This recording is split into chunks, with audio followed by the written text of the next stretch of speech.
right. Hello, everyone. Welcome, Resident Evil fans. It is the Drinker here. Well, this is kind of an unusual one where I wasn't sure whether to put this on my gaming channel or my movie channel or my second channel, but I thought, what the hell, we're going to do this on the main channel because it's not very often that I get a chance to speak to Resident Evil royalty, and I thought this is the ideal place to do it. So the gist behind this is the Residents of Evil YouTube channel have put together a fan movie called The Keeper's Diary, which I was lucky enough to get a little preview of, and I got a chance to watch it. And it was extremely entertaining, and it was a great little movie that they've put together, and it stars some of the original cast from the very first Resident Evil game back from 1996. And anyone who watches my channel on a regular basis will know that I'm a bit of a fan of the old Resident Evil games. And so it was great to be able to have these guys on tonight to be able to talk to them. So what we're going to do is we're going to start bringing people in that have been involved with this movie. So I am going to start with, first of all, the man who first approached me about this and got in touch about this whole project was JJ from the Residents of Evil. Welcome. Hey, so this is your first time here, and it's great to have you on because I've been a fan of your channel for a long time, man. Hey, man, massive fan of your channel, too. Very grateful to have the opportunity to come on here and talk about The Keeper's Diary and Resident Evil. Thank you so much, man. Hello, everybody. Excellent. Thank you. And yeah, it's great to have you on board. I'm looking forward to talking to you more about this. Next up, we have got the director of The Keeper's Diary. It is Andrew Saullo. Welcome aboard, sir. I hope I pronounced your surname correctly. Yes, you did. Saullo, I guess, if you want to have a more Italian twist to it. But yes, no, thank you for having me on. It's a pleasure to be here. Great honor. And it's going to be a good stream. So thank you. Nice one, man. Thank you for coming on board for this. Yes. And yeah, thank you for putting together a neat little short film. It's been excellent. Yeah. I can't wait to talk to you about it more. Next up, we have got the original voice of Albert Wesker himself. It is voice actor Pablo Kuntz. So welcome, sir. Welcome to this stream. Hello. Nice to be here, guys. Great to be here. Great to be here. Could you please tell me to stop it? Don't open that door. Stop it! Don't open that door! Perfect. There's a door over there, so... You know. That's great. I'm not sure why. I still don't know why I said it like that. I still don't know why.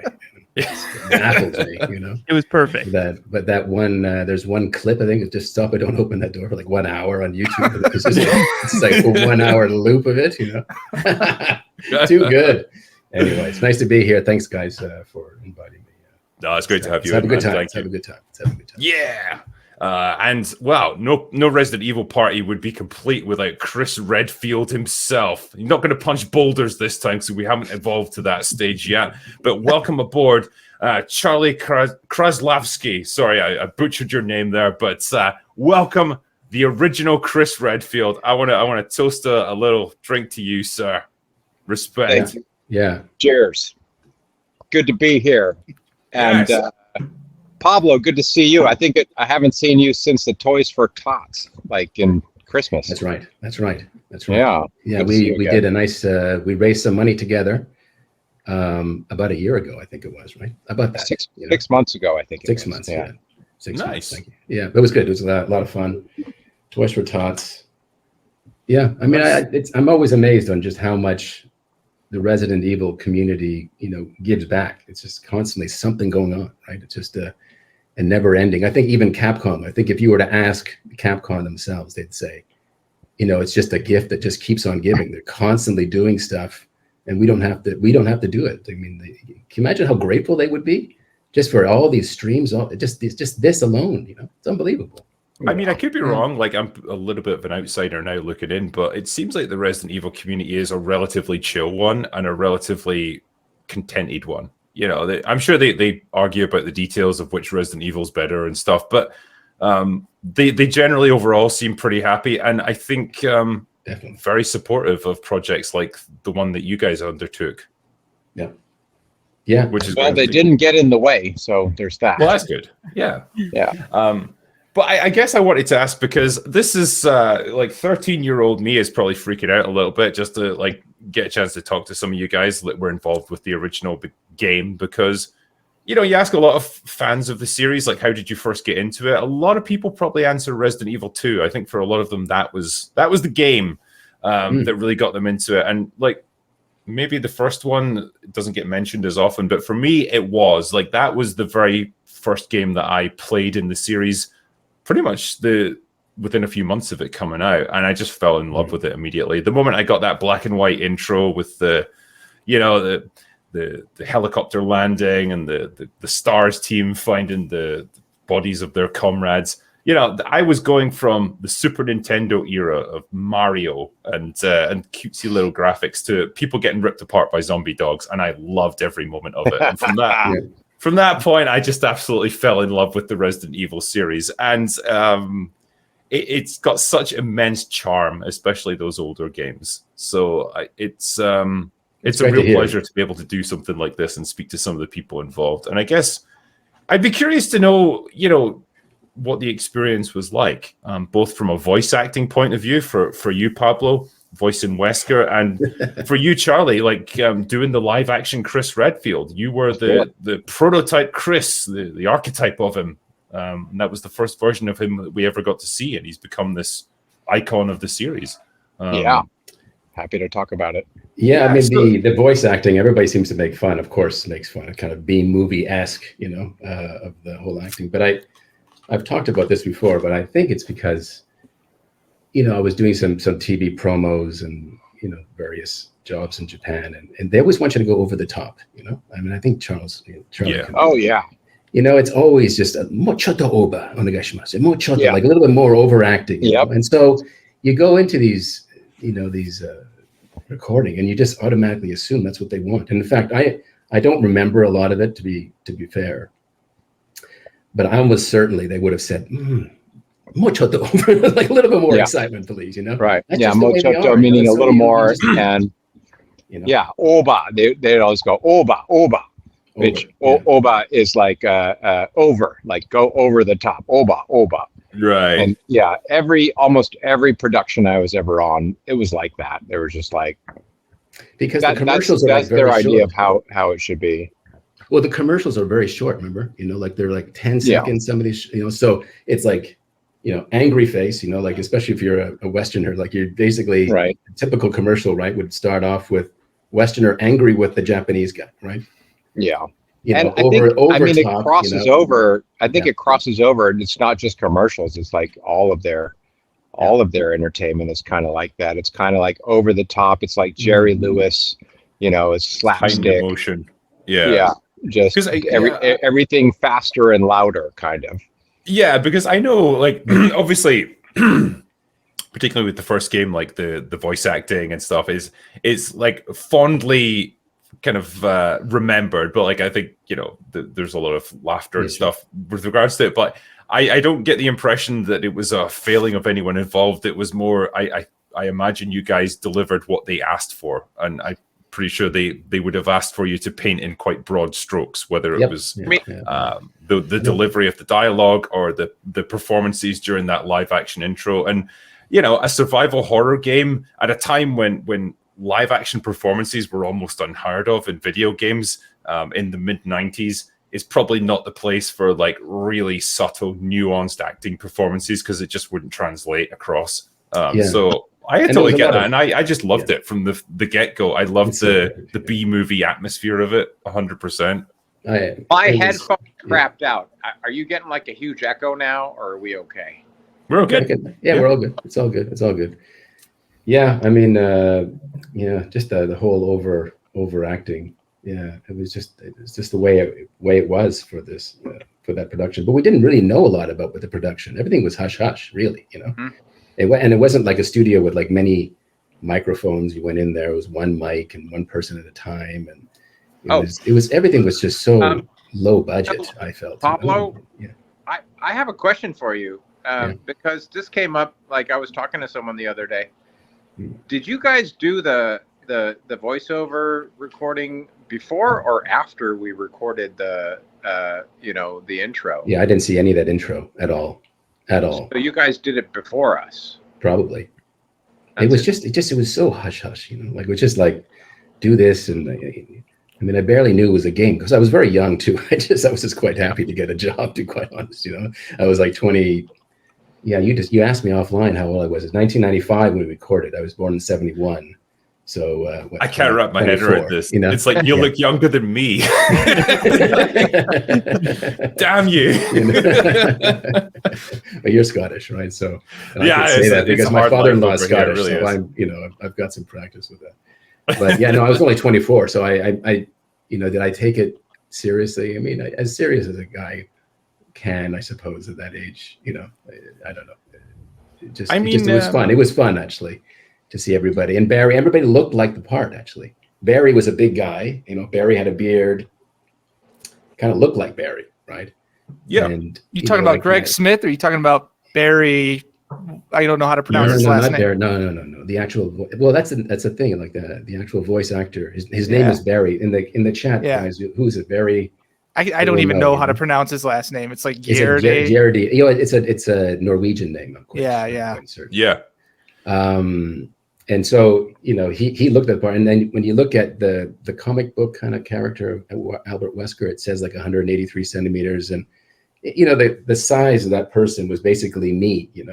So everything. I think they chose partly the voice acting, the actors on what they by the actual the shape and size of the actual people themselves, figuring that, okay, here's a guy with a big guy with a beard. I want a big guy with a beard because he must sound like a big guy with a beard. I think that was the rationale for a lot of it, actually.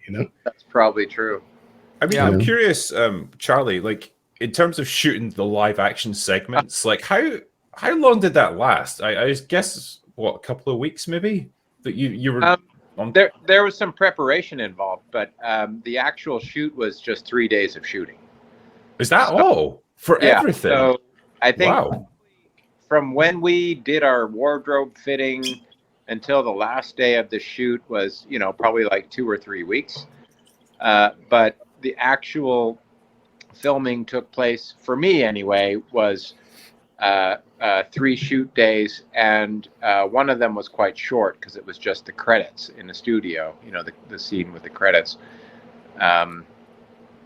So there was the main one was the first day of shooting, which was along the Tama River somewhere in the middle of summer, and that was where we shot first the interior scene where I'm running down the hallway and then you see my eye. That was the first thing we did, and then we did all the exterior stuff, in the tall grass, and it was all the same location. It was like this abandoned warehouse that was right near a river. And then the other 2 days, one was in a studio where we did, like I'm doing the smoking, and they do the credits with all the stats and all that. And then the last day of shooting for me was somewhere on the outskirts of Tokyo, where we had this little structure that that served as the interior of the helicopter. So just those 3 days, probably like 6 or 7 hours of shooting the first day, maybe 2 hours for the credits, and maybe like another 4 hours for the helicopter.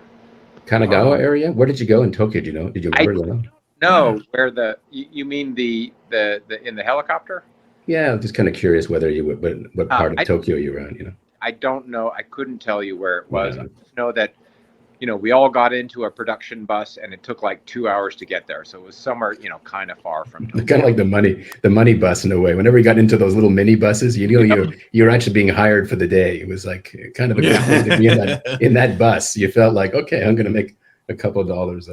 The thing I'm curious about as well, like, you obviously did your few days of shooting. I'm sure for you at the time, it was just another shoot, and then you do that, you move on to your next project, and away you go.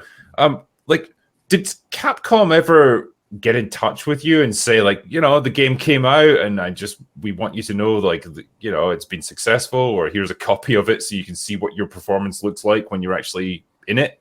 Did you have any sense of what was going on with that, or? No, I had absolutely no idea until about 2016 that I was part of Resident Evil. Yeah. Seriously? Yeah, I was like, I'm even later. Yeah. I only found out about 2020. I think I found out. Like this kind of perfect storm where when we filmed it, the title was Biohazard, which is still what they call the game in Japan, but because of Yes. copyright issues, they later changed the name, in other markets to Resident Evil. And then they also only credited the actors with our first names. So it wasn't until, someone that was really, really adamant about figuring out who we, there's these guys that figured out who we were in France that tracked us down. Yeah. So it wasn't until then that I realized kind of what it was like a big deal. And I do remember. So, and then the other thing is, I left Japan in 1996. I think it was around April of 1996, around the time the game released. So it's entirely possible that they might have tried to contact me, but I had left Japan, and I don't think my agent, would have bothered to try and contact me. I moved to London in like April of 96. So, and then I also remember, when the first film came out, the first Paul Anderson film came out, I think was it like 2001 maybe? Yeah. I remember watching that film and going, wow, this looks awfully familiar. But then, because the protagonist, her name was Alice, and I was like, oh, this must just be something similar. Like, maybe they just ripped off the idea from that thing I did, back then. And I had no idea Resident Evil and Biohazard were the same thing. Yeah, until like Fred Durf and That's right, Fred. Yeah. It's Yeah, I mean, I was well, that's the thing. I deal in, well, I deal in antique samurai swords, Japanese swords. That's what I do now. And I was making a sword. You've just become immensely cool in everyone's life, right? And I was doing a sword video, and somebody said, "Dude, aren't you like the voice of Albert Wesker?" Like this, just like a random comment in a YouTube video that I produced, and I was like, Albert Wesker, like, and I just somehow it was strangely familiar. I typed it in, and then I found out that Sergio Alarcon, this other guy, a friend of mine, was credited as being the voice of Albert Wesker. And then I saw all the sort of negative press on the voice acting, and I thought maybe this is probably a good idea. Actually, not a bad thing that he got credited for it, And but that was 2020. That was only like 4 years ago, 4, 5 maybe, right? And then everybody so this whole thing even I'm living in Japan. I'm actually living there, and I didn't know anything about this game at all, like zero. I don't know how I wasn't playing games in Tokyo. I wasn't even watching TV. It was just totally, as a Westerner, you just sort of, you shut off at night. You don't watch Japanese TV at all, in my estimation, So that's why when people asked me, he said, "Well, dude, you got to play this game." And I said, I'm not going to play this game. My son might play this game. So that's how I got playing with my son, Lennon. He goes by Lexano. And he started his own channel, and then we started with RE1, and now we've just done all these different series, and it's been an amazing father and son experience like none other. I mean, it's just unbelievable.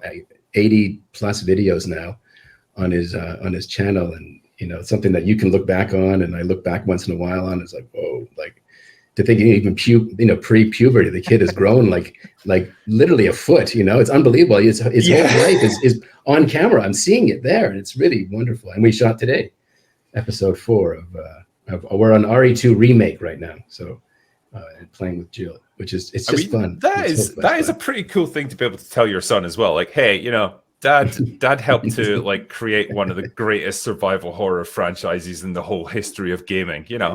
Well. You're welcome. I think somebody in a comment once said like, my dad's a lawyer, my dad's a doctor, my dad's Albert Wesker. Yeah. Boom. Can't beat that, man. Can't beat that. That is awesome. The link to his channel is actually in the description as well for anyone who's interested in watching those streams of literally watching Albert Wesker and his son play through the Resident Evil series. I mean, it doesn't get much cooler than that. Yeah, yeah. Please come, guys. Lexonal, Lexonal, Lexonal. Please come. Please subscribe and try and get him over that 3K mark. He's over 2. Yeah. Oh, we can get him there. Let's get over 3K. Let's do it. Like talking though about how you guys were just not aware of the fandom around these games. It's such a shame, and it's such a missed opportunity, because I think about all the, even from Capcom's point of view, like they could have had all the original actors, do do appearances, go up in costume and stuff, go to conventions.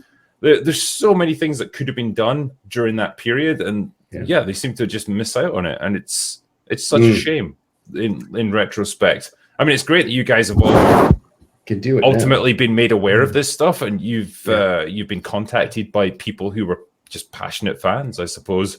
And I think they've got pretty much everyone now, haven't they? That was in the original game. They have actually. I think they have. Almost. It took time. Almost. Oh, is that right? There's still more. Wait, there's always somebody. From what my understanding is, they never found Jill. They never found the actress that played Jill. Nope. Inez. No? I heard. Inez, Inez. I heard that I don't know, 2 or 3 years ago, someone claimed to have found her, and they were going to do an interview with her, and then nothing ever came of it, which is a shame. Yeah. So there's those guys that Charlie was talking about in France. One of them's name is Fred Fouché, and the others is Julian Hibbert. They both kind of work together on this blog called the Raccoon Stars blog, or the Raccoon City Stars blog, and they kind of just worked together with other kind of social media people, finding all of these people. They did manage to reach out, to my understanding, to Inez's agent and find her that way. And to my understanding, she was up for an interview and then kind of backed out, and they haven't heard from her ever since and haven't been able to track her down. So it's like a fugitive, Ride you like know the what? wind. I've decided it's time I came in and fixed this, right? Yeah. Critical Drinker is on the case. Okay. Yes, please do. There you go. Inez, No pun intended. you've got basically the biggest movie review channel on YouTube at your disposal. I will happily bring you on for an interview. It would be fantastic. I think the Resident Evil fan base needs this. We need closure on this one. Totally. I mean, love to hear from you. So yes, please. we will sort that out. And we have do we know at least the country where she's from? Do we know? Yeah, she's Australian, and I think Smith, who played Barry Burton, knew her family. He was the principal of the Australian school in Tokyo. So he knew her and knew her family, but yeah, she's just, for whatever reason, a very private person. Right, I get it. And yeah, there's still a couple other people missing. The guy who played Jason, first name Jason, and then the girl who played Rebecca, Linda. Again, we only know her first name. They never find her. I thought she was found. I thought she was part of this sort of fandom. Did they never know Barry and his Australian, that story when you were talking? Is it Barry? What's his name? The guy in Australia who was wrestling. Yeah. Yeah, Greg. A ridiculous story where he wrestled a kangaroo at his school because it was malicious. Every Australian I know has some crazy story. That's Australian, yeah. Yeah. Normal. It's just always come close to death, Yeah. Whenever I see Greg, he tries to wrestle me sometimes. He puts you in a headlock. That's his thing. That's his move. He does. He calls it the berry sandwich, and he'll put you in a headlock. Yeah. I honestly feel weirdly enticed to do that. I just want Barry Burton to get me in a headlock. It's totally personal. Yeah, cool, dude. It's so cool. I said, it's a shame that we had all these years where you guys were just not aware of the fandom around this game and this series that it grew into. It's great that you guys have kind of all been brought into the fold now, and I imagine there's opportunities now to do appearances and let the fans know what it was like working on this, and I guess what it's like. I've done a couple of things. Done a couple of things, especially helping Lexon. I went to Birmingham recently for what. Insomnia? Is that what it's called? I think it is. I think it's called Insomnia. Anyway, it's a gaming festival, and that was fun.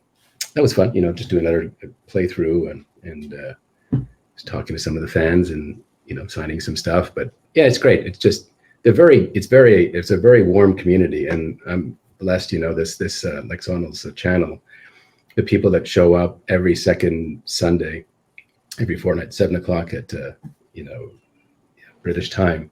We do our premiere, and there's always, it's not huge numbers, but 70, 80 people will come together and just chat and talk. And it's always the same guys and girls. And I just love it. It's fantastic. It was a real gift, you know. This I don't know, just came at the right time for me. It came at the right time.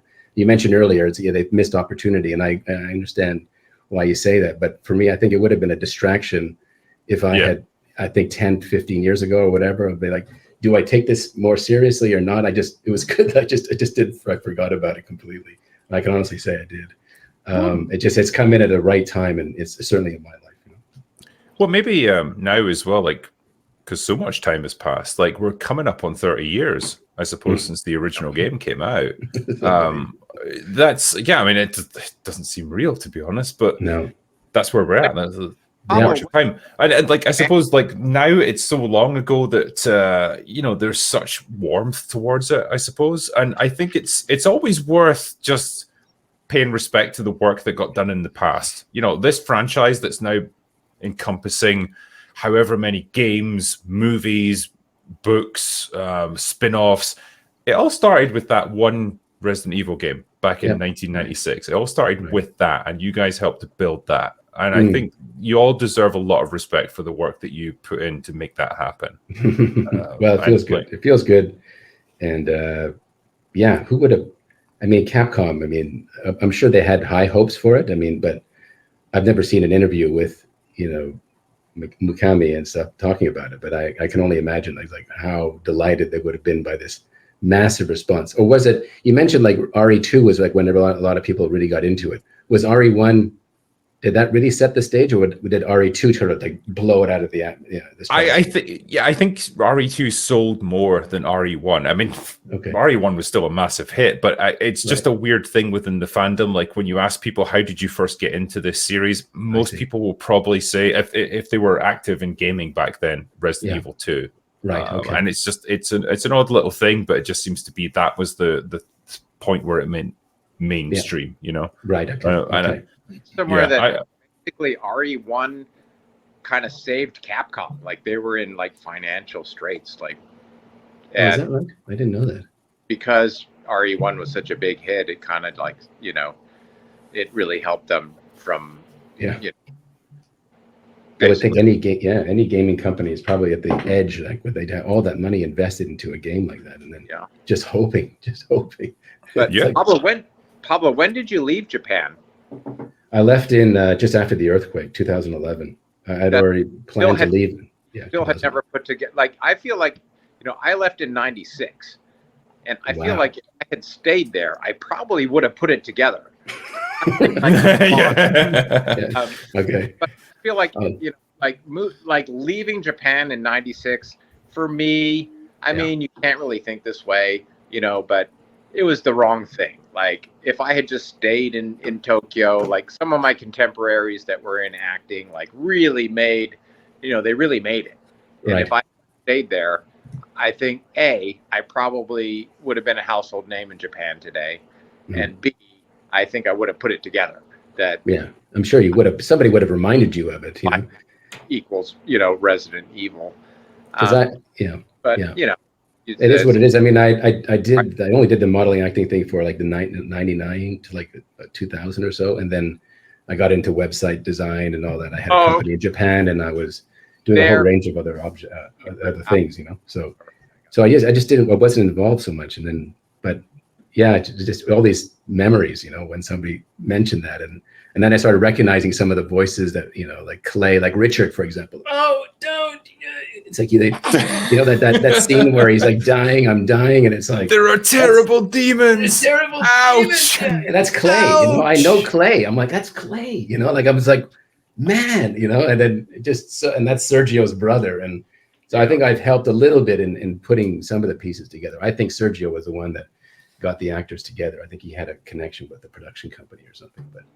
I hope Sergio's okay, but somebody mentioned actually in the chat when I did, I think it was 2 weeks ago, that Sergio might be like something happened to him. So if anybody knows, I would love to know, actually, just to make sure that Sergio's okay. So I haven't reached out to this guy for like literally 20 plus years, but you know, it's just part of those Japan years when you're there. It's like, Charlie knows, you know, you just, Japan, it's like, you know, you're in that zone of Japan and you leave it. And yeah, I mean, when you read about it, it says like Lynn Harris was the one who put all the voice actors together. Were you like close friends with her, or do you? Not close friends, no. But No, I think no.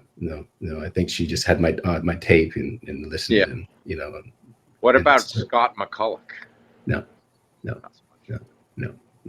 I didn't know anybody there. I remember just saying hello, how are you? But I remember looking at Barry going like, like he just got into it, like he was really into it, through the window, like he's, just the way he was. It was like so Barry, like and.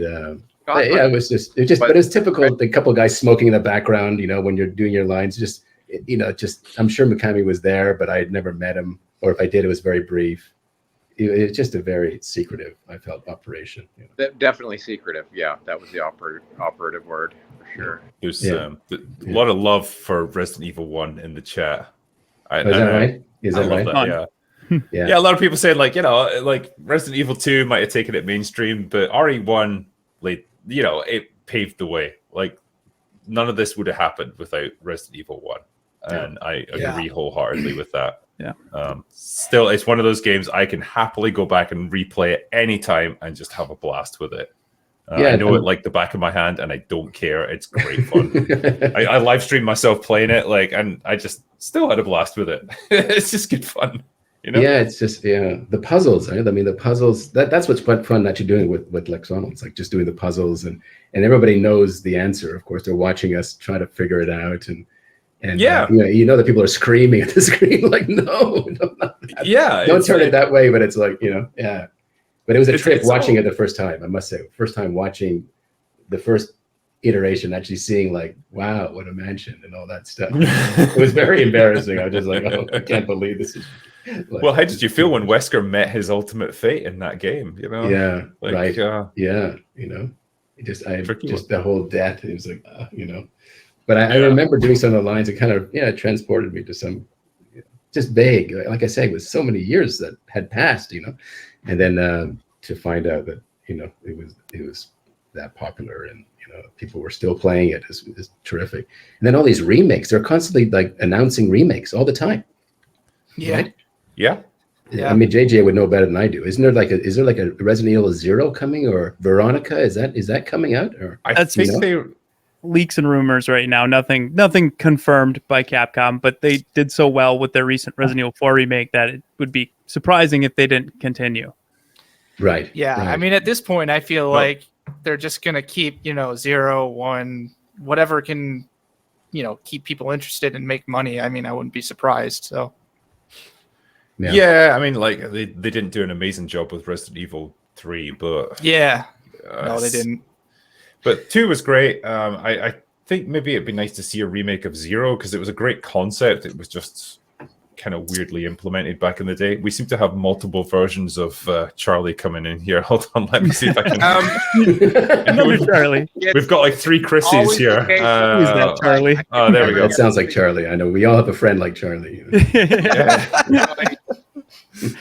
I for some reason, when I entered this chat, I just clicked on the link while we're still in Discord, and it won't let me change my camera like you guys to the landscape. Right. And so I just tried okay. copying and pasting it into my browser on my phone, and then everything went to shit. So Okay. You're good, man. Just do your thing. I just have to be different. You know what? Chris Redfield doesn't fuck around with technology. We don't have time for that. I don't got time for that. Did you actually audition, Charlie, for the role? I mean, did that, or they just IMO? You're working for IMO, and they said we just need 5-6 guys, and you said I'll go. Yeah, no, I was kind of like the top talent at IMO at the time. I was like the guy, and I was talent, and I was also a casting director, talent manager, interpreter, like on-set interpreter, like wore a lot of hats. Yeah. And so the call came in, and they just basically sent us some sketches. And then I don't know if you remember Gen, he was like the manager. He's still there actually at IMO. Oh, wow. Oh my God. And he just looked through all the talent that we had on the books, which was thousands of people, and matched them up. But I see. I was a shoe-in because they had a minimum guarantee for me per month. I had to make at least about $3,000 a month Mhm. to stay working there. So they kept me working. I worked almost every day, Right. whether it be as talent and agent or both sometimes. Yeah. So I think they supplied all the actors, but I don't, IMO, Inagamoto Office, they also had voice actors, but I think that the voice actors, someone at Capcom just knew knew Lynn Harris, and so Right. they just Yeah. put it all together. Right. Okay. Yeah, that makes sense. Yeah, that makes sense. Because IMO was doing a lot of extra work, right? There was just extras, and that's A lot of extras. Yeah, they had this one actress from the Philippines who was a big hit, Ruby Moreno, who was in this, like, I forget the title, but there was like this seminal Japanese movie that every Japanese person knows, and they all know her for that one role. So she was like star, but everyone else was just kind of transient, just totally transient. Yeah. in Tokyo for a few years, and they would come in and sign up, and some of them had experience and some of them didn't. Some of them were just models and some of them were actors, and but it was an interesting time. It's very different now. The work I visited there about a year ago, and IMO is basically just a shadow of what it used to be, and they just few people on the books, and they don't really get much work anymore. And I see. and the woman in charge, she's like in her 90s, but she's still. I was gonna say she's alive still, really? Like, wow. Yeah, I was surprised. I thought she would be gone, but yeah. Yeah. Wow. She's Amazing. alive. Yeah. Still mentally there, amazingly.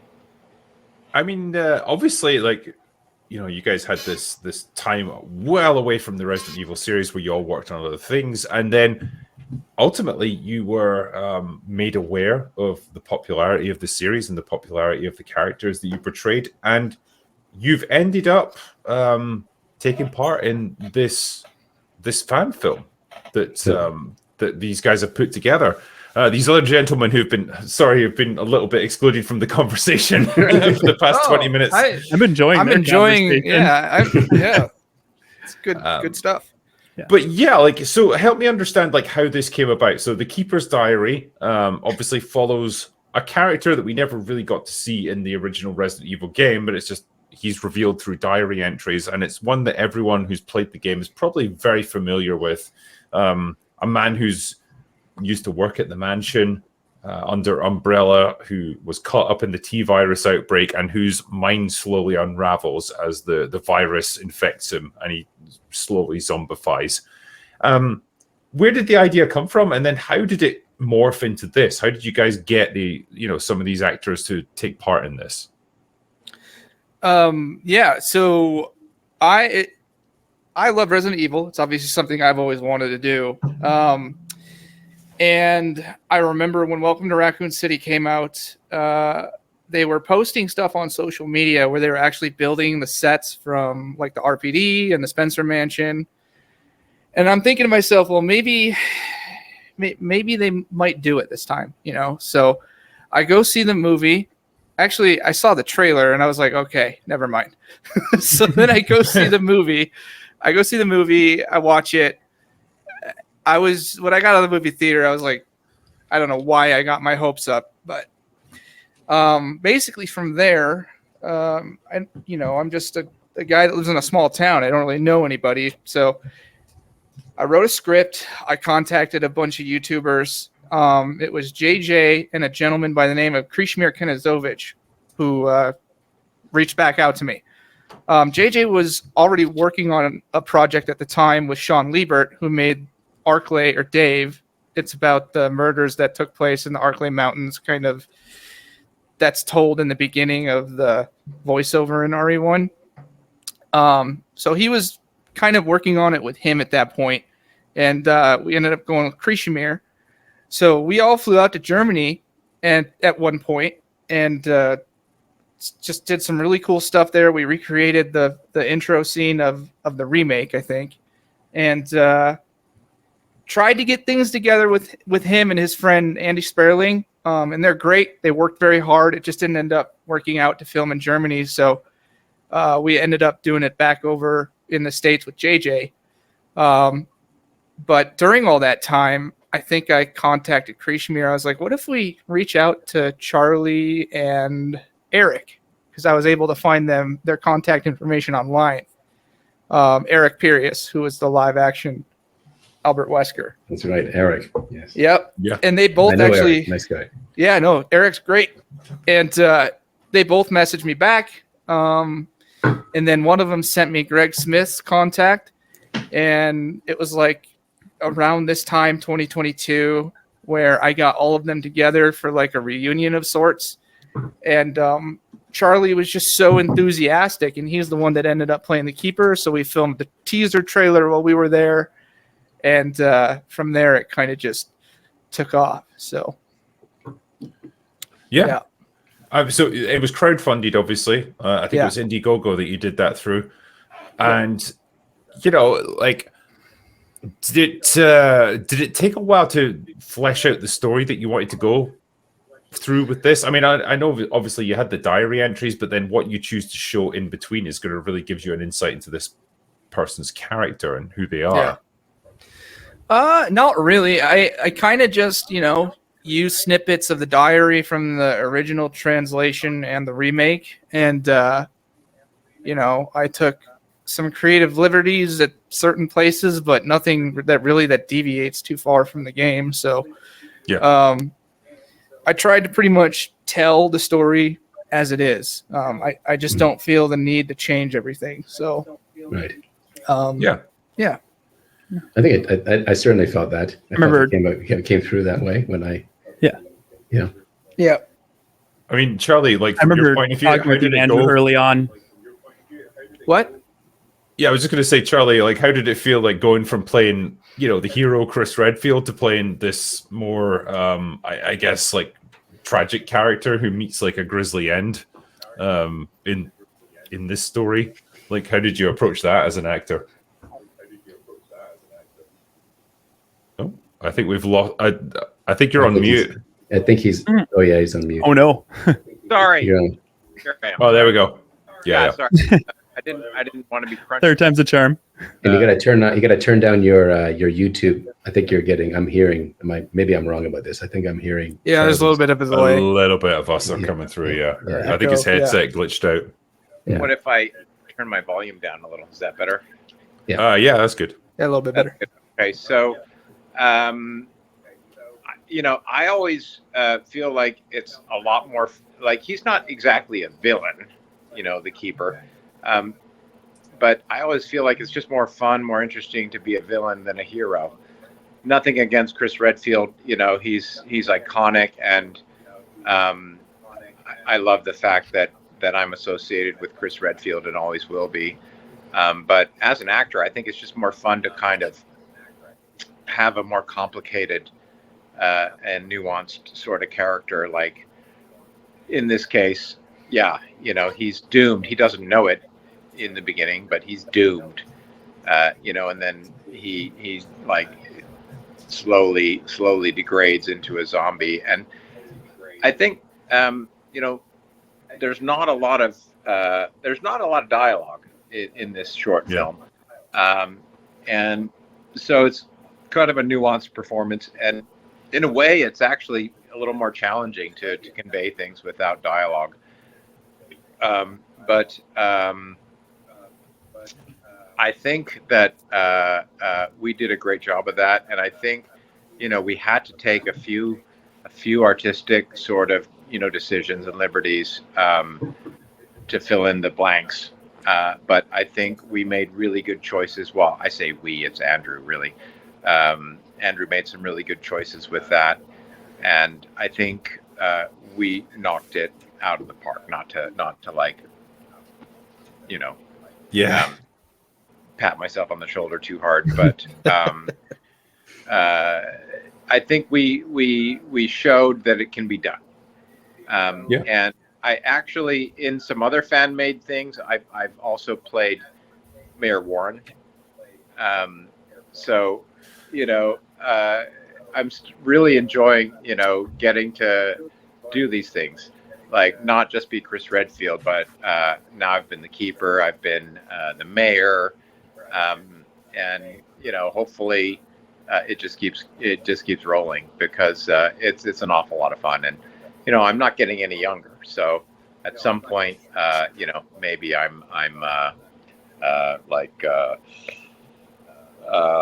Spencer, or somebody like that. Hey man, look, they've moved the series forward by like 15 years, so like Chris Redfield I think now reflects his actual age, so hey, there's an opportunity there for you to play older Chris. Yeah. And like to play Chris now, all you need is like a bucket load of steroids and you're good to go. He's a big dude. Gotta get jacked, Charlie. Yeah. Well, that was my New Year's resolution. Like, I got a gym membership, and I was like so good for like the first 2 months. I was like going 3-4 times a week, and lately it's kind of tapered off. But I'm happy, like I keep repeating this over and over, but I'm happy to say after 40 years, I have quit smoking. Oh yeah, well done. Nice. Good stuff. It's a game changer. Like, I feel like night Huge. and day. As a critical drinker just goes and lights up a stogie, pretty soon I'm feeling it. I'm feeling it coming on fast. My vice, okay. Actually, you know what? I wanted to say one thing on Chris. I watched with Lennon. I watched Die Hard recently. Die Hard 1, Bruce Willis. Yeah, I think Chris Redfield, that whole his character is completely based off of Die Hard. The white shirt, everything. The way that his face is even dirty, like Bruce Willis. I would watch that. Yeah. That movie to me is what they said. Okay, that's Chris Redfield, Bruce Willis. That's in my opinion, that's where they got the idea from, because the Japanese tend to definitely an amalgam of all kinds. Thought of Top Gun. I think my favorite, like, because it really gives an insight into like their interpretation of Chris as a character. Like, if you complete the first game as Jill, you just get like an ending screen where she's just like sitting there like in the moonlight or whatever. Right. If you complete it as Chris, you get this little tagline saying, "What a tough guy." That is perfect 90s Japanese game making right there. Right there, right? What a tough guy. It's awesome. But yeah, I mean, like from a production point of view, like I didn't realize like until I saw some of your behind the scenes pictures that the sets that you have there, they were all constructed. Like none of these are real rooms or anything, which I would have assumed they were just to save money and make it easier to shoot. But like they're all purpose-built sets, which is it's a lot of effort and a lot of expense to go to get carpenters in to do all that stuff for you. But you guys did it. Which is cool. We didn't have carpenters. We had me, Robert. That was a team. Yeah. Who did you have? I mean, honestly, 3 of them. did you have like family helping you out? Like, I mean, that's So I would build the set flats. I would just crank them out one by one. And Robert Knorr, our producer, was helping my dad put the rooms together. Yeah. And then once the rest of the team got there, the day before we started shooting, then we started painting, putting up wallpaper. But yeah, it was just 3 people that did all the sets, really. And the Queen poster, where did you get that? That was easily found that on memorabilia online. right there. Oh yeah, 100%. No, I found that online somewhere. It was Correct like me a if large I'm wrong, print. Andrew, but you were there. You were there for what, like 2 weeks Yeah. before we started shooting? Yeah. So my dad and I had half of the set. We were still building sets, I think, all the way like until the last day of shooting. Like the sets were not completely done. No. It was like we just kept shooting, and then I don't want to give too much away, but yeah, like one of the sets, like I think we finished it on the second to last day of shooting, and then shot all those scenes. So it was like very much by the seat of our pants. Yeah, it was a tight schedule. I had half of the set already built from when I did the reunion a couple of years ago in a storage unit, and my dad and I drove it from where I am in Utah all the way to northern Michigan. Threw that together, started building the rest, and like Charlie said, we were just building while we were filming. So it must have been kind of a surreal experience, though. Like you came up with this just as a concept. Like, wouldn't it be cool if we could do this? And then suddenly you're on set. You've got this like reproduction of like the keeper's room, and you're working with the actors that were in the original game. Like that's nice. Yeah, it's got to be cool, man. That's got to be cool. Pretty wild experience, especially just being in the set itself was like, wow, I'm in the keeper's room. And then you see Charlie walk in and you're like, wow, that's Chris Redfield in the keeper's room. So yeah, it was wild. Also, my mom's chewing me out. She said that she wanted me to mention that she drove everybody from the airport. Don't forget mom. Yeah, I can't forget Mom. Andrew's mom. It's all the this is the thing people like often overlook. It's the amount of shit that has to go on behind the scenes when it comes to shooting, like the logistics, the driving, the catering, people up in hotels and stuff. Like it's endless. Yeah. Why Northern Michigan, by the way? Maybe I should know this answer, but like we couldn't find a facility to build anything, and JJ's dad has like an old grinding factory. Very dirty, disgusting place. Perfect. We cleaned it Very up. dirty. And no matter how many times you clean it, it doesn't get clean. Yeah. Oh, I see. So you supplied But it was a spot. It was a spot. We had to work on it. Yeah. That's fantastic. He fixed it up really good. Like the place he's in right now, where he's streaming from, it was dilapidated, dirty. Him and his friends and his cousin fixed it all up nice to like an actual studio. So, very, very impressive work. Yeah. Yeah. So the whole thing took how long? Yeah, I mean, I'm kind of curious how long in the whole. So, building took a week, even though we were still building after that point. But the majority of building took a week, and then we filmed for a week. So we were in northern Michigan for about 5-6 days. Then we drove down under the Mackinac Bridge to like Lapeer area and filmed some stuff down there for a night. And I think we were up for like over 24 hours. So when we were done, the sun was rising. Right. We all went to our Airbnb and went to bed. On the helicopter. Yeah.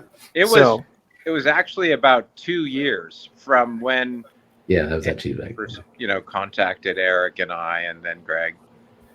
Yeah. To till when it's released. It was about a 2-year process. Yeah. These things just take a long time, but I think honestly, that's a pretty short amount of time to go from concept to reality to releasing it. Yeah. Given that it's all crowdfunded. And I think this thing, once it started rolling, it just took on a life of its own, and it just kept, growing and growing and growing and growing. And 2 years sounds like a long time, and it feels like a long time, but I think for what we accomplished, it was, it's brought together so many people in this, community, and it continues to do so. So hopefully at some point, Capcom takes notice of us and maybe supports us in some way. Let's hope. I was going to ask, like, I didn't want to ask the dreaded like copyright question, but like, were you guys okay to do this? Like, did you get any pushback from Capcom or anything? We did get an email from them. And our producer, Andy from Biohazard Declassified, wrote a beautiful email right back at him. But no, it was well worded. Yeah, it was very well worded. They were basically said they don't feel the need to shut down the project, because we were very clear up front. We're a fan film. We're not making money for ourselves. It's inspired by, all the key words and key language. So I think they understood. Yeah. No, that's good. I mean, it's good that they at least backed off and let you get on with this, because it is massive. It's a passion project. Ultimately, you're not some like hostile studio that's trying to muscle in on their territory, and right. You're fans who want to make a tribute to the Resident Evil series, and hopefully they understand that. So that's good that they at least let that go. What do you think, Charlie? Just like, what do you think the Japanese mindset on that was? Like the actual producers, they get whiff of this film. Like I'm just trying to think of like how the directors would look at this thing, like kind of why, right? They always remember in Japan, they always ask like, why are they doing this? Mm-hmm. They try to make money, and then what made them sort of say, it's okay. because they kind of walk around the room these kind of decisions a lot, whether they want to do this, and they never reached out to you or anything like that, right? You never spoke to. I think it's entirely possible that, not that many, maybe like not that many people in Capcom even know about this. Capcom, from what I understand, they have like a whole building in Tokyo that's just a legal department. And then like all the creative stuff, I think is mostly in Osaka. And then, there's offices around the world doing creative things. But I think the people who contacted us were strictly from the legal department. And it's entirely possible that there's not that many people within Capcom that even know about this. And I think it would be interesting to see if we could maybe find some streamers. I don't know exactly how YouTube and those kind of things work, but I feel like it's based on the country where you're living and where your account is. And I think there's probably millions of people in Japan who have absolutely no idea about this project but would love to watch it. And if there's some kind of method of getting the word out to them, I think we should. And I don't know, at one point I was like trying to just friend everybody I could on Facebook from Capcom, and just it was like friend request. So hoping, that people from Capcom would take notice of us. But I honestly don't know how many people at Capcom are even aware of this. I think probably, if anything, maybe some Capcom people in Northern America and Europe are aware of us, and probably not a whole lot more than that. No. Honestly, the people at Capcom should be like doing some kind of Legends tour, like bringing together the entire original cast of Resident Evil. If nothing else, for the 30th anniversary of it. Yeah, it's like that would be. Why wouldn't they do that? Like, imagine how much publicity that would get. It's like we brought together all these guys who were part of this original game, who made this entire franchise happen. Yeah, we've chatted about it just doing it through our own circle, but through Capcom or something, that would be amazing. Yeah. Yeah, I'd fly over. Right, Capcom, if you're listening to this, come on, make it happen. Come on, guys, get with the program. We'll help facilitate it and get someone to get the band back together. The actress. Yeah, we need bring her someone as well. to advocate for that. That's but who knows? People have told me that Capcom more and more are trying to just do everything online and not have a presence at conventions, not spend money in that way. It's like, I think they feel like it's not money well spent, because people are just going to buy the games anyway. So I think they're trying to just promote things more and more just online, not with a physical presence anywhere. And I think that's just the way they think. They just have kind of a corporate mentality. But who knows? Maybe someone from Capcom at some point will watch one of these interviews and be like, wow, those guys are right. Yeah, that would be refreshing. I just don't know. I'll talk to my assistant. Maybe he'll know. Try and get some. Because I have some people I have an assistant in Japan, so maybe he can help. Mention it to some of the Resident Evil fans. over there, just in Japanese. Just kind of, who knows? Even just a small groundswell would. You never know, right? How things kind of grow, right? So I'll do my best. I'll do my best to kind of help promotion in Japan for the release. Yeah, I think I saw something on our Facebook page, Andrew, about subtitles. So yeah, if we can get someone to do like Japanese subtitles, that would. Leon Luo is working on it. On Japanese subtitles. Okay, awesome. Yeah. I like this one here. It's just a chat that came in. Capcom must be watching this. No one ignores the drinker. Yeah, I did see that as well, actually. I thought that was I mean, but yeah, on the subject of the film, it releases tomorrow, and it's going to be out 12 p.m. Sorry, midday Central Time. So that's going to be 1 p.m. Eastern Time. I'm doing quick maths. Nobody knows. Nobody knows Central Time. I told you. Right? Yeah. What is that Central stuff? Just stupid made up time, whatever. It's like 1 p.m. I'm out in the middle of nowhere, man. So what is that? What is Get that a Eastern proper though? time zone like here What- in Britain. So what is that in Yeah, Eastern, no. Eastern Standard Time? What I is mean, that? That's the time you eat your cheese curds. Yeah, is that 2 hours? Yeah, no, It's no, one. but That's really. one- Like, when is one it behind, actually? isn't Cheese curds, yeah, that's like a Midwestern, that's more of a Wisconsin thing, isn't it, than a Michigan thing, I guess. I think so. Yeah. Yeah. Dude, me and Robert Knorr, the producer, every time we would go out to a restaurant, he would just be like, "Oh yeah, there, bud. Hey, okay, bud." And like it just got to the point where people were looking at us, and we were just like, "Yeah, maybe we should stop." Right. But So yeah, bad. so it is coming out tomorrow, and it's going to be on the Residents of Evil channel. That's where you guys are releasing it, right? yeah. So people will know. Yep.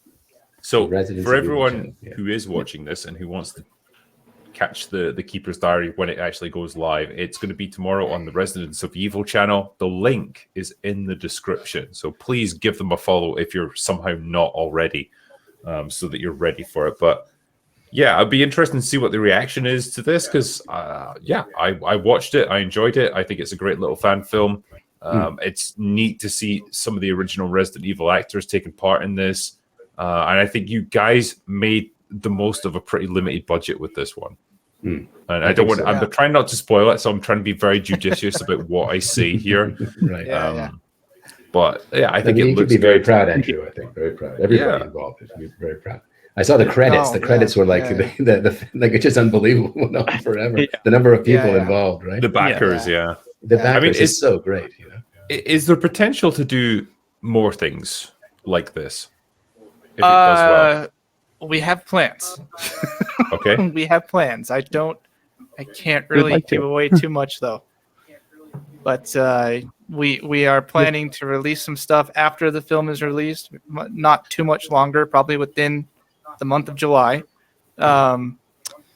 So yeah, I would just stay tuned to the Residents of Evil to find out. But they are very big plans, and they are things that will probably blow people's minds that are fans of, especially long-term fans of Resident Evil like us. So Maybe we should agree to all come back here in about a month or two. Talk about it. I think it'd be good. Yeah. I would happily have you guys back anytime. Very cool. Andrew Dean, what's up, Andrew Dean? Sorry, I just saw a college buddy just pop up there.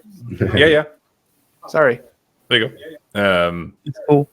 Yeah. So yeah, people asking if I seen it. Yes, they were happy. They were good enough to send me a screener, and so I got a chance to watch it in advance. And I was very much enjoyed it. Good little movie, and I might just do a little review on my gaming channel. Wow. Yeah, The special no, effects thank were very good Oh, too. thank you. I mean, just everything was awesome to see. Awesome. Yeah, to see. the VFX. We only had like 2-3 guys working on VFX, which is mind blowing in and of itself. So Normally when you go scene see a did look movie- good. I don't Was want to it- give too much away, but like yeah. the creature effects that you decided to put in were like nice and restrained, so you didn't over egg it, but it looked good. Yeah. I It liked did. it. It did. I tried to take the Jurassic Park approach. That's probably the way to do it. Less Yeah, is more. so Yeah. less is Yeah. more. Yeah. It was a very small but very talented and passionate team.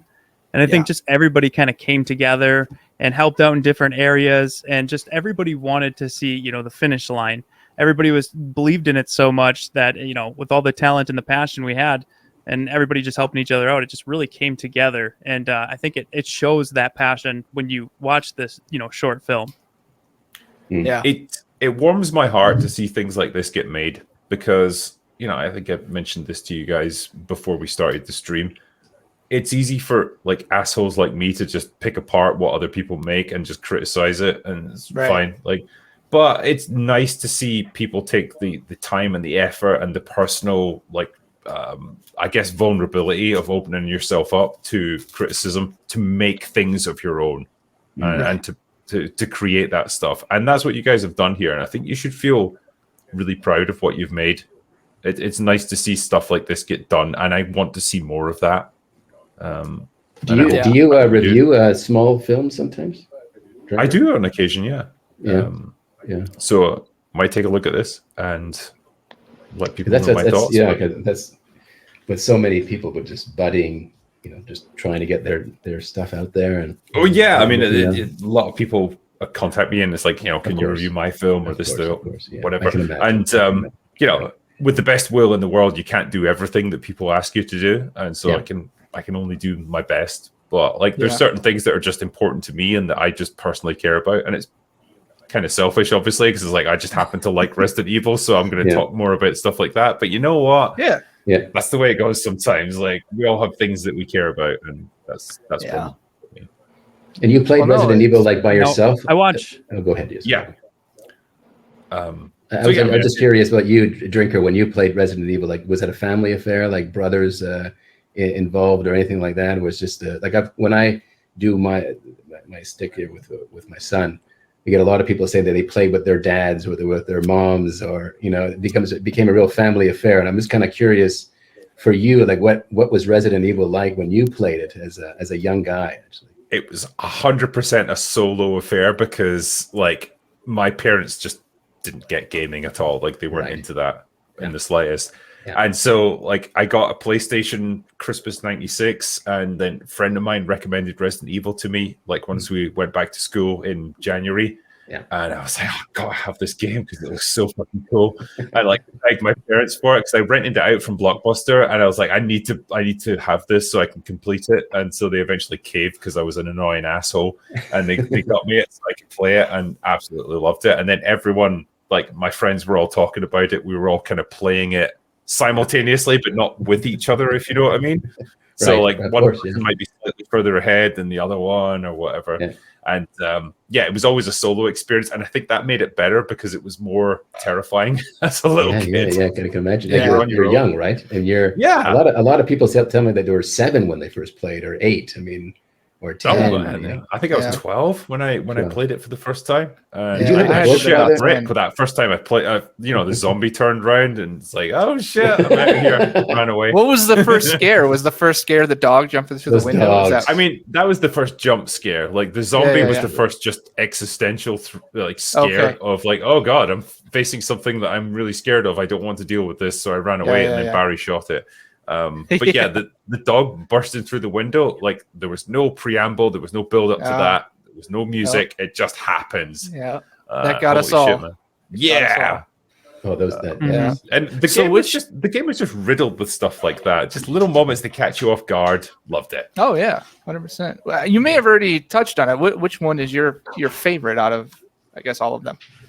All of them. It's tough, right? It's I recognize that the Resident Evil 1 remake is probably the better of the games. It still uses the pre-rendered backgrounds. I think the atmosphere is way more scary. I think Lisa Trevor is a fucking beautiful addition to it. Builds the tension great. But man, I have just got so much so many fond memories of the first Resident Evil.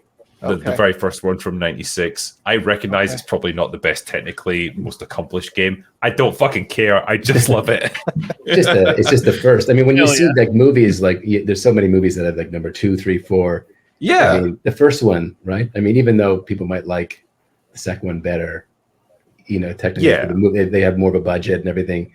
The first one's always groundbreaking, right? It's the first, right? So there's definitely poetic justice and you gotta let certain things slide, I suppose. Like, being the first there's one. Things I forgive it for, because obviously it was breaking new ground, and it was a game that was made almost 30 years ago. It's not going to measure up to what we have today in terms of and cinematography and stuff. I don't expect it. So. Yeah, for sure. But in terms of what it did back then, like I say, like going from the Super Nintendo of like the cutesy kid-oriented games of that to this, man, I was like, it was that attitude in the mid 90s of holy shit, the future is here. Games are never going to get better than this, man. Yeah. So when your friend told you to buy it, like you said, your friend recommended the game to you. Do you remember what he had said? Like, you got to get it. Did he tell you anything about it? It's like you're trapped in some spooky mansion. You're like a special forces team, and you've got to fight zombies. And that was me. I was sold straight away on the premise. Say no more. Yeah, I was like, right, I'm on it. And I thought I need to at least play this, so I'll rent it and see what it's like. And just fell in love with it within the first 5 minutes, and knew that I was not going to be able to complete it in the 2 days that I had to rent it. And so Yeah. Oh, Managed to right. convince Yeah, it my was parents to renting. get it You for me. rented it. Oh, I see. Yeah, of course. Yeah. That's Yeah, how this I is was introduced to it. Was my Blockbuster mom back then, rented. man. Yeah, my mom rented Nemesis, and it came with, or no, she rented Dino Crisis, and it came with a demo of Nemesis, and I played it, and I was like, "Holy cow! I got to play the rest of these games." Yeah. Yeah. Yep.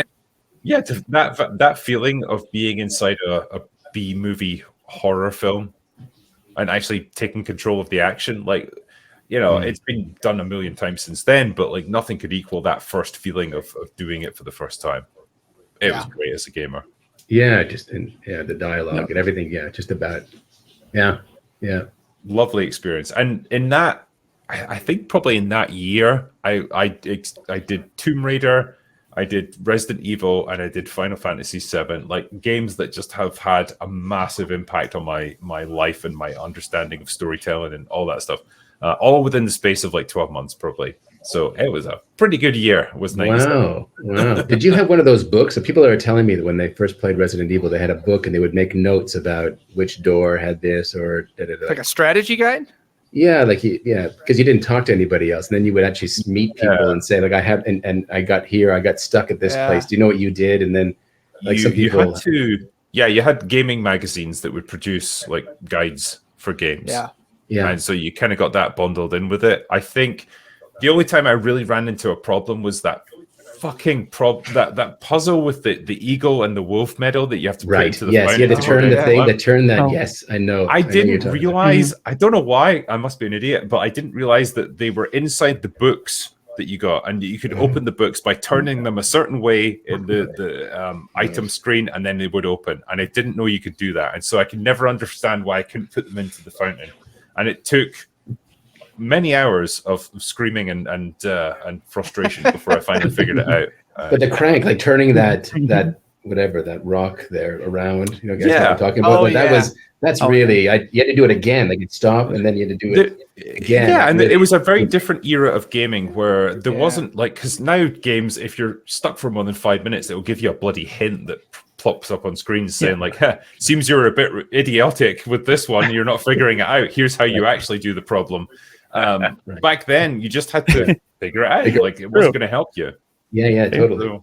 I think that's kind of why they lasted, like, because of that challenge, right? We had to overcome it. We didn't have the internet. You couldn't just go look it up and figure out how to beat it. You had to figure it out. And I think once you did finally figure it out, it was very rewarding. You know, that's part of the fun is the challenge.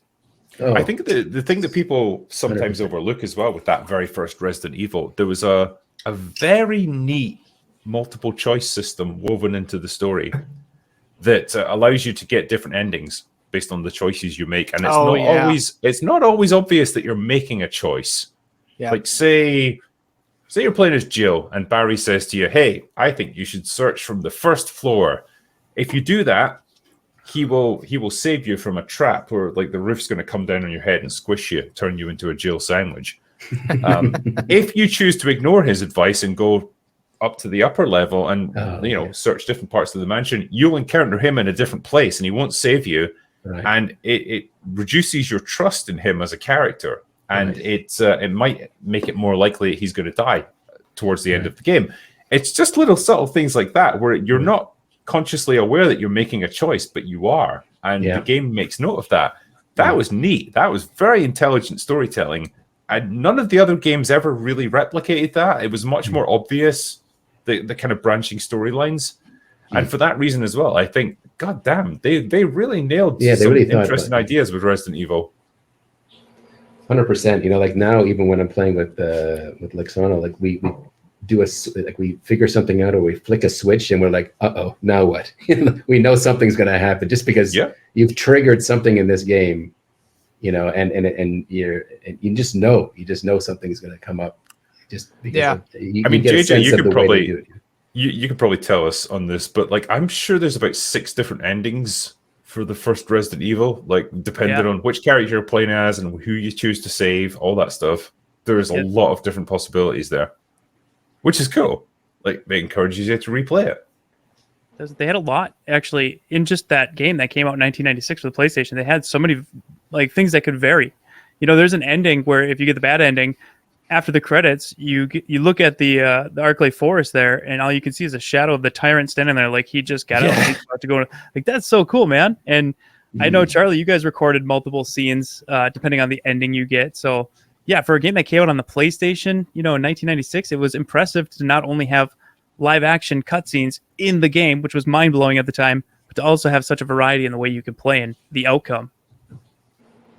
Yep. Yeah, I think. Remember Emma, who's in the chat. She said, "You got to get those MO discs. You just got to get those MO discs." The MO discs. That was like, and I said, "What is that? What is an MO anyway? What does it mean? Like, what is it?" And everyone's like, "The move over disc." I think that's what we called it for the whole game. But it was. But if you don't have MO, that was was the thing. If you got friend. one MO, then you get one ending. I think the MO is a big part of that. Of how you basically need 3 in order to That's right. save your companion. That's right. So if you're playing Yeah. as Jill, you got to save Chris. If you're playing as Chris, you got to save Jill because they're stuck in a prison cell. And so That's you right. need all 3 MO discs to be able to do that. That's right. And again, it's not essential to completing the game, but man, you feel like an asshole if you let your friend die there. So yeah, Oh, it's especially- like, Yeah. again, Chris. Could you Chris imagine how exciting it would be if they had a B campaign Yeah. just sitting in a jail cell? yeah. So fun, Andrew. Great idea. Okay, he's good at One making day Chris will films. come and save me. Maybe not games. It's good stuff. We've been doing this. A bunch of super chats have come in. So if you guys have got a little bit of time left, we could perhaps answer them before we finish up. Yeah. Yeah. Some of them will be for you. So Sure. Yeah. the first one is from Carrier, a Raccoon City story, who produced Hey, a fantastic graphic Carrier. novel. He says, "Cheers all. Congrats, Andrew, on the film. Great seeing Charlie back in action along with Joe and Pablo. JJ, Charlie, and Pablo. Looking forward to getting you all in Carrier episode 3 when it's ready. Keep up the great yeah. work." Wow. Thank you. Fantastic. Okay, let's do it. Let's do it. I'm Yeah, the excited. artwork Always. Carrier is so beautiful. If your viewers haven't seen it, they should check it out. It's Definitely. treat. I met this guy back in Tampa when I was doing a convention there, and he just came up and introduced himself. We got to talking. He mentioned he was doing this this graphic novel project, and I checked it out, and like, God, it just looks fantastic. It's like watching the cutscenes from Max Payne or something like that. And Yep. Yeah. the production, the effort that he's put into it is I can't say enough good things about it. This guy's doing Yeah. great stuff. So Oh, it's fantastic. It has that very Max Payne or like Sin City type feel to it. Yeah. You But know? Resident Evil. In the But world Resident of Resident Evil. Evil. The world Yeah. of All Resident the Evil. characters. Yeah. Like, it's super The- cool. and Raccoon City just lends itself so well to that atmosphere and that style of presentation. So yeah, it's really cool. Scott Alker says Resident Evil 1 was my first as well, Drinker. PC gamer demo in 1998. Yeah. Nice. PC demo. Yeah, Scott's a Awesome. friend as well. Scott, Yeah. with the props, with the guns. Yeah, so Scott Alker is part of the Samurai Edge Discord group, and he actually shipped his custom Samurai Edge, like an actual 9mm Beretta, to me through his FFL. And Charlie came my way, and we shot it at the range, and that video is up on JJ's channel. But Scott, thanks, man. You're freaking awesome. So Appreciate you, man. I Yeah. got to shoot it too. That was cool. Real Samurai Edge. That was a lot of fun, man. dude, that gun, firing that gun is like butter. I couldn't resist. I got my Oh, own. man. There Hell it is. yeah. Sadly, that one doesn't fire, but never mind. It's cool to have anyway. It's good for display. Yeah. Yeah, I can't remember. I think I asked Scott. I was like, if I want to get one of these for myself, and there was like all these different options you could, things you could have and not have in it, but I think it's about like $3,000-$4,000 if you want like a working, It sounds about right. You gotta be a basically collector, Yeah. right? Beretta that's just like a Samurai Edge. But oh my God, it's such a beaut. It's like a piece of art, Just It was, yeah. Yeah. I mean, Berettas are a money pit in and of themselves, so customizing it just makes it worse. Yeah. Wow. Masked Jackal says, yes, we Resident Evil fans are a chill bunch, all right, but man, nothing enraged me as much as Krauser in Resident Evil 4. Took way too many tries and a broken controller to beat him. Believe that. Yeah, Yeah, they made him a tougher boss that time around. I did notice that one. But they did. it's a challenging fight, Yeah. Is he talking about the first Not the. I think he's talking about the right? remake. Yeah, the remake of Resident Evil 4. Yeah. Oh, okay, all right. Because we just finished Resident Evil 4, the original. Yeah. Now we're on the remakes. We did RE1 remake and now RE2 remake. But RE4 was really quite a different game, right? With the whole perspective and everything. And just really a big shoot 'em up. El Gigante. I just love that. I get so much heat for this, but I always describe it as a fantastic action survival horror game, not necessarily an amazing Resident Evil game. Right. Because it's kind of felt so different. But yeah. Good in its own way. Yeah, I mean, like, this is just old man yelling at Cloud right now. It's just I wasn't like this in my day. Yeah. Exactly. But it was a lot of fun. I mean, everybody starts speaking Spanish at the end of that game. You know, you just like just loving it, get it so into it. I love how they imagine that like rural Spain is basically like medieval Europe, you know? Right. Totally the Japanese. Right. That's how they view it when they come here to film The Keeper's Diary. They feel like it's just medieval over here, out in the middle of nowhere. Yep. Ian CZ says, great to see all these good Resident Evil peeps. I love you all. But Drinker, you connoisseur of fine arts, how many times must I ask you to watch Man from Earth and tell me that you love it? It's free on YouTube, by the way. I mean, look, man, like there's a million things I want to watch, but I'm only one man and I only have so many hours in the day. And, 23 of those hours have to be given over to this stuff, right? Exactly. I was going to say, right? Yeah. So what can I do? Do you actually have a time that you watch things? Is there like a particular... There's not a set time. No, it's like whenever I'm available and whenever I'm conscious, I suppose I try and do stuff. But it goes with the territory. I suppose when you get a channel of a reasonable size, people want you to watch this thing, review that thing, and you try to help as many people as you can, but you're never going to please everyone. It's just I was looking forward to seeing what you had to say for the Fall Guy, because I saw the Fall Guy recently, and I reviewed it. You did? Yeah, I was really looking. I loved hearing your words, and I completely agree. I thought it was I left that movie, like thinking this is actually one of the best movies I've actually seen, because I've been seeing so many kids movies, man, like way too many kids movies.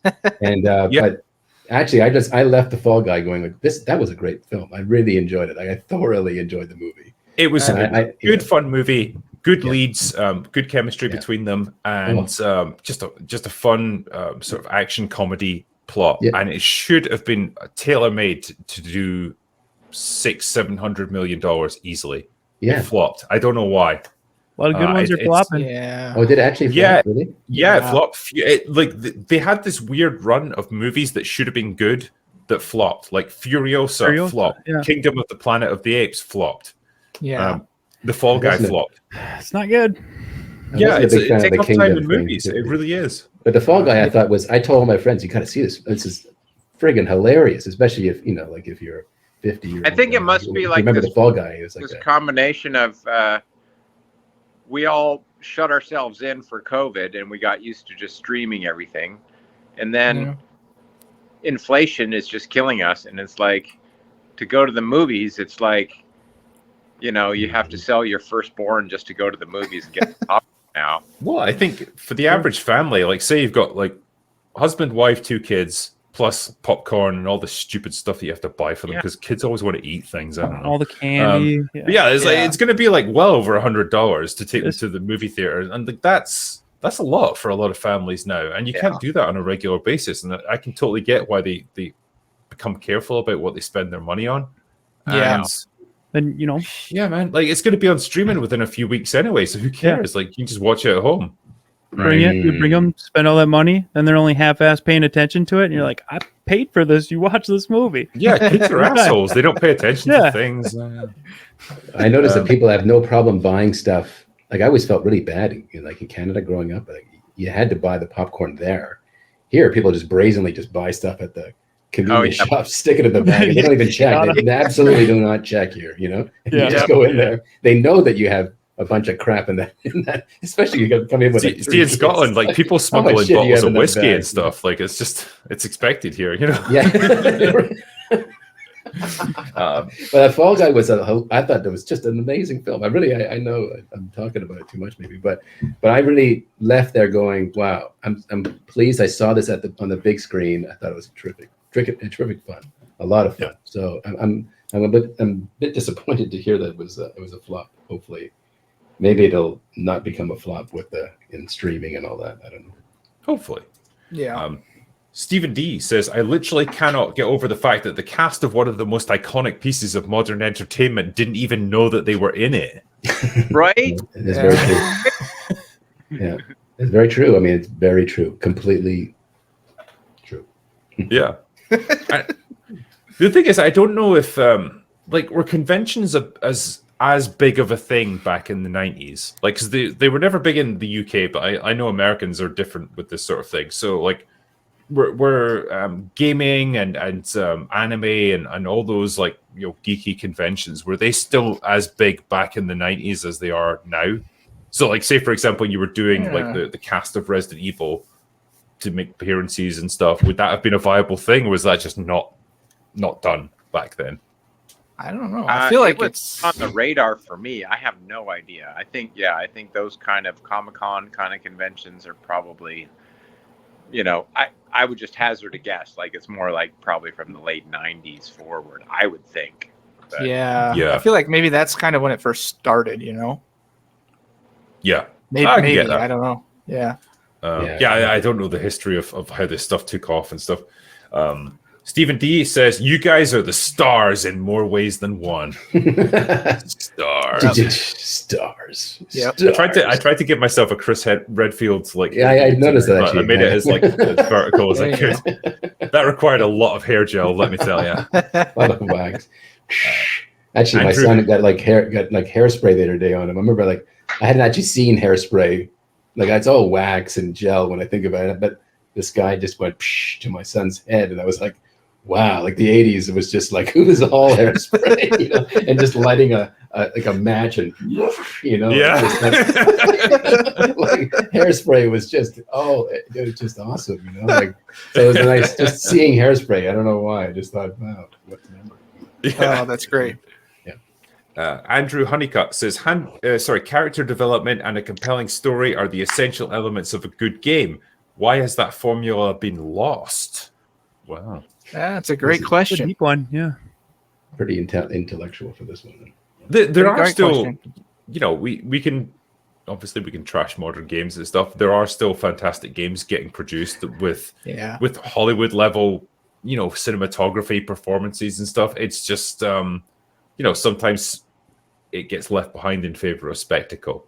Yeah. And so it's a shame when that happens. But man, I've said before, like, I think now that comic book movies are kind of fading out at the box office, I think video game adaptations are going to be the next big thing at the box office. I would hope so. And I would hope people that are cognitive and intelligent and, you know, smart enough to do it the right way would be in charge, but that's not always not always the case. Sadly not, no. We're getting some wins now, though. Like, the Last of Us series was pretty good, and then Fallout, I really enjoyed that. Like, so it can be done, you know? Yes, it can be. Resident Evil is the most fucking frustrating franchise because it's tailor-made. It's there. It's basically a horror movie turned into a video game. Okay, turn it back into a horror movie now, and you're good to go. It's so crazy because, like, you think about it, you play the game, you shoot zombies, and there's all this cool story, but, like, a lot of the game isn't reading. It's like you have so much material, like, right there, like almost like you would adapt a book, you know? Yeah, S.D. Perry novels are fantastic. No other games are like that I know of, but my gosh, just play the game and read the documents. It's not that hard. I have to give a shout out to the S.D. Perry novels as well. I read the novelization of Resident Evil 1, really good. Like, They did a great job of, like, capturing the spirit of the game, but also porting it over into reality a little bit. Yeah. So just enough. That's like where you can do creative liberties properly, right? Like, it fits. It doesn't break anything. It adds context.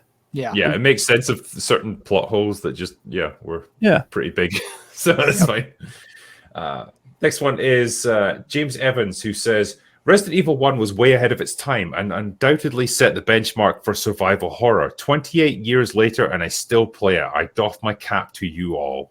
Fantastic. Thank you, man. Thank you. That's great. What a comment. Thank you, sir. Yeah. What a comment. Yep. CNR says, I wish, what's this? CNT Films would give up the rights to the Resident Evil movies, preferably to these guys. Thanks. Yeah, I mean, in a dream world, but yeah, I just don't think Right. Constantine would ever give up the rights. I don't know why they blanked out the name. Like, is Constantine Films like a Constantine. sensitive don't wanna- topic or something? It's I weird. don't want Yeah. to poke the bear, maybe. I don't know.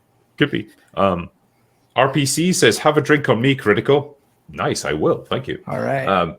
Badam says, sending big love to Residents of Evil, Noogie, and all the actors involved. So excited. Oh, thank you. There you go. Yep. RPC says, you're all the masters of unlocking. Unlocking a beer, it seems. Hell yeah, Charlie. Well, that's a great thing to unlock. TLJ Screwjob says, when I was 6, my uncle played the original Resident Evil 1, and I got nightmares from what happened to Joseph Frost. The main thing was the first-person POV, but the screaming, the blood dripping down the camera, not for me. I think that's what made me fascinated with it. Was just so different from what I was used to in games. Man, it stuck with me. Yeah. Terrifying, but in a good way.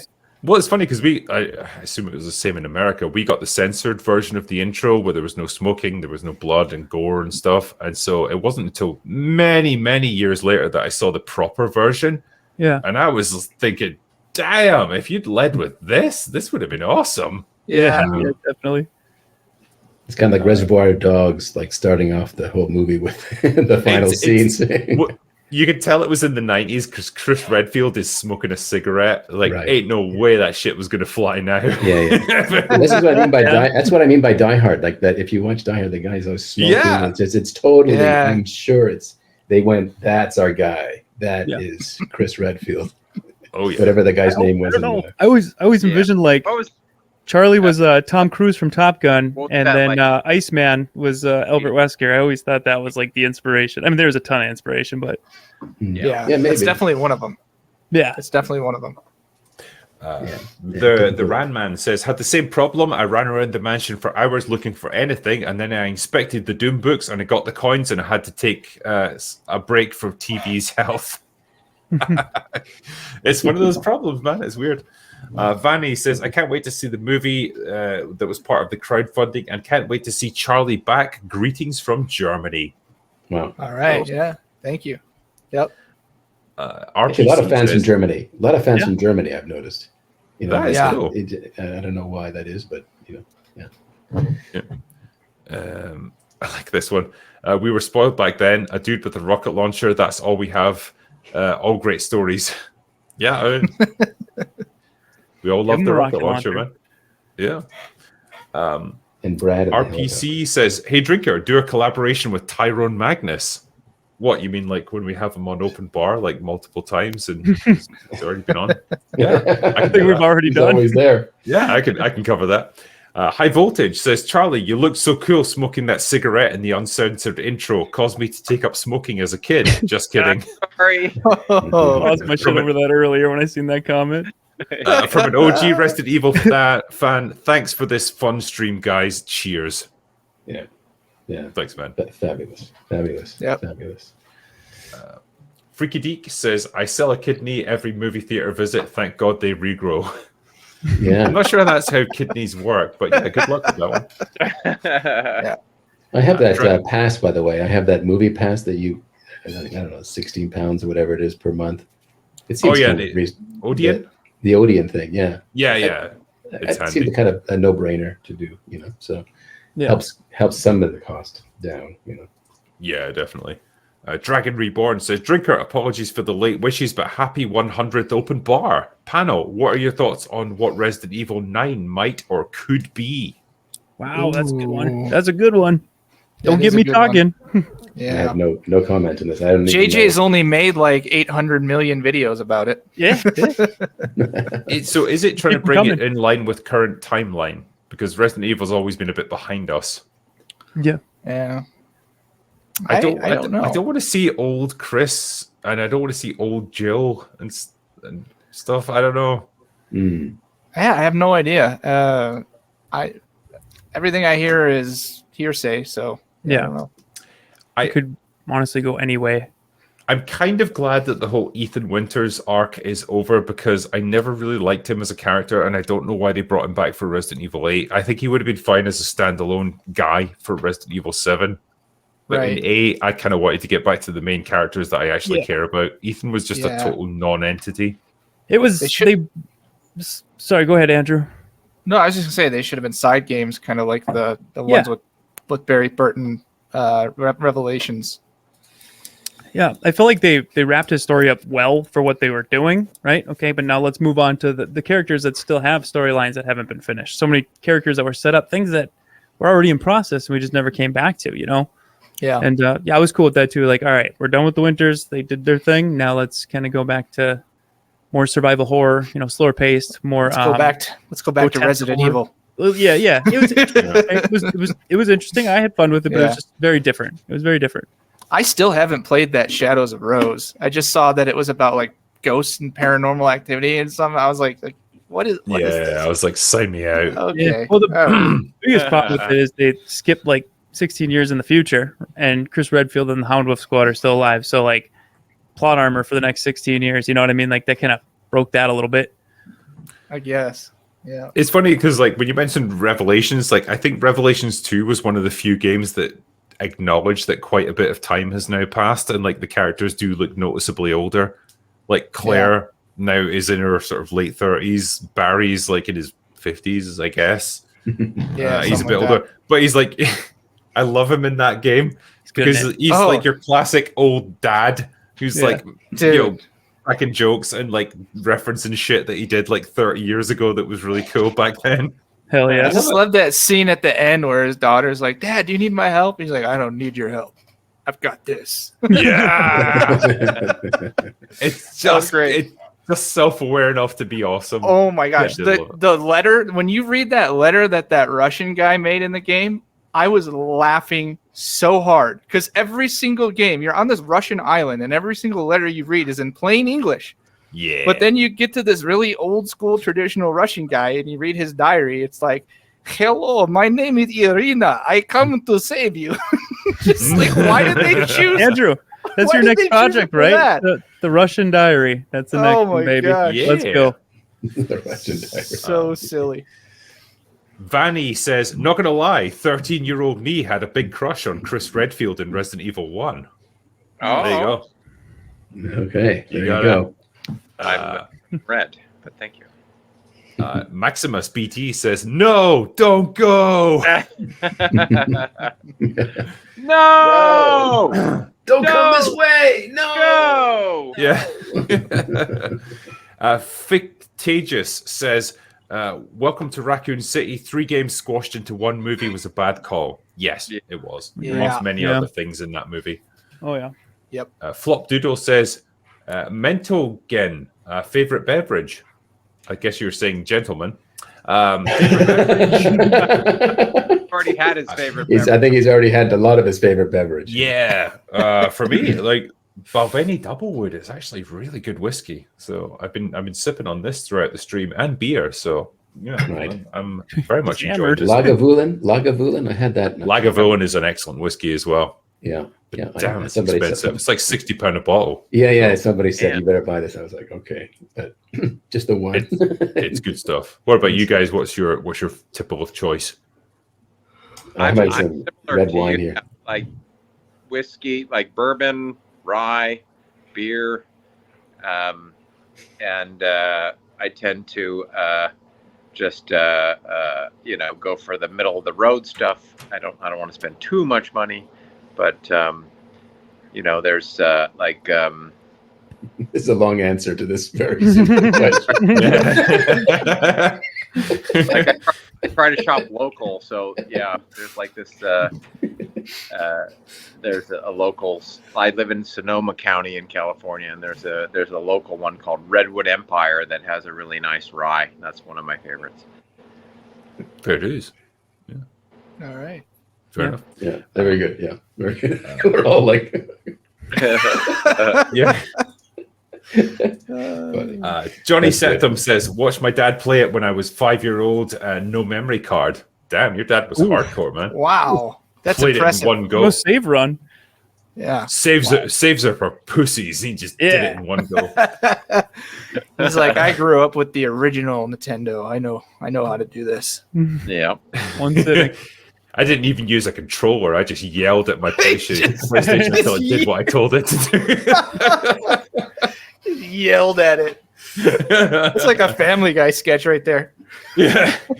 Rook Takes Rook says, what does the panel think of the newer entries in the series? Yeah, I think that's kind of echoing a comment that we had earlier. Everything got a little bit out of hand by the time you got to Resident Evil 5 and 6, and 7 brought it back to more restrained survival horror that was contained within one place, and it had a very Texas Chainsaw Massacre vibe to it. It absolutely. Then with 8, I don't know what the fuck they did there. They went into gothic horror with werewolves and vampires and stuff. Not really what I'd associate with Resident Evil, but each to their It was own. weird. Yeah. It was fun to play. Fine. Yeah. It was fun to play. I mean, those games are fun to play, but yeah, they just have these weird things about them that just don't quite fit, but it kind of works, but yeah. Anyways. Yeah. CNR says Wesker should return somehow in his own game. Yeah, I'd like that. Wesker's side of the story. I think there was a scrapped idea they had for that. There was a leak or a rumor about it that there was something planned for Wesker, but it just never really went anywhere. Yeah. He's the villain that everyone remembers. You might as well bring him back. I mean, sure. He took an RPG to the face while inside a volcano surrounded by lava. But you know what? Wesker, he's a tough guy. He can bounce back from that. Yeah. Exactly. He can bounce back. Clearly. Yeah. Here's a question. DBE says, Pablo, how would Wesker handle Lady Dimitrescu from Resident Evil 8? I don't know this game at all, so I have to be honest. I don't know. No spoilers. I'm actually, no spoilers, because I'm playing, through the franchise, right? So we're at, I think we did Wesker RE4, then RE1 remake, RE2 remake. So, and then, we're not close to there, but we'll find out. I'll answer that in time. You said you think he would charm her? I think so, yeah. I think Wesker would recognize I probably shouldn't fight her because she's a 9-foot tall vampire girl that can shoot blades out of her fingers. So I'm gonna engage her in polite conversation. I can win her over. I think that could be the one that finally got Wesker to settle down. I think so. She's a keeper. Yeah, I think he's a smooth son of a bitch as well. He could probably do it. And Triptychon says, "Great seeing you all tonight. Drinker quality as usual." Thank you, sir. That's great. That's nice. But nice. Yeah, that was the last of the super chats that came in there. So okay. That's really. I know I've monopolized a lot of your time, gentlemen, this evening. So I appreciate you being so generous with it and giving a couple of hours over to this. No, our pleasure, man. Yeah, it's been a lot of fun. Really enjoyed it. Thoroughly enjoyed it. So it's great to see. Like I said, we really appreciate you having us on the channel. So this is amazing. Yeah. So tomorrow, I'd see it. Be happy to have you guys back anytime. And the Keeper's Diary is going to be launching tomorrow at 1 p.m. Eastern Standard Time. None of your crazy made-up Central Time. And, please, for everyone who's interested in seeing it, go to Residence of Evil. The link is in the description. You can watch it live when it goes out. And also, watch Albert Wesker himself play through the Resident Evil games with his son. Exactly. So Lexano's playing and full of dad jokes, full of it's just a good atmosphere. So please, guys, if you haven't checked it out, so Lexano, Lexonal, come to our channel, and every second week we upload about an hour and a half and just chill out with us. So that's a lot of fun. What's your number one dad joke? Give us a dad joke. I don't know. I didn't mean to put you on the spot. I can't think. Stop whining. Stop whining. How about that? Hey, I like it. I like that everyone's just got slowly tanked up as we've been doing this stream. That one. Exactly. But we will finish it up there. So thank you everyone for joining us tonight. Thank you to my mods for doing the usual sterling job that they always do, and thank you to my amazing panel. I genuinely mean it. I've had the honor of talking to lots of really cool people in my time on YouTube, but to speak to the guys who were in the original Resident Evil and the guys who are helping to bring that into the modern era, it's been a real pleasure and a real honor to talk to all you guys tonight. So thank you. It's been a lot of Thank fun. you. A lot of fun. Thank you Thank very you. much. Nice kind words. Tonight, Yes. Thank you. that is all we've got for tonight. So go away now. See you guys. Go! Bye. Bye now.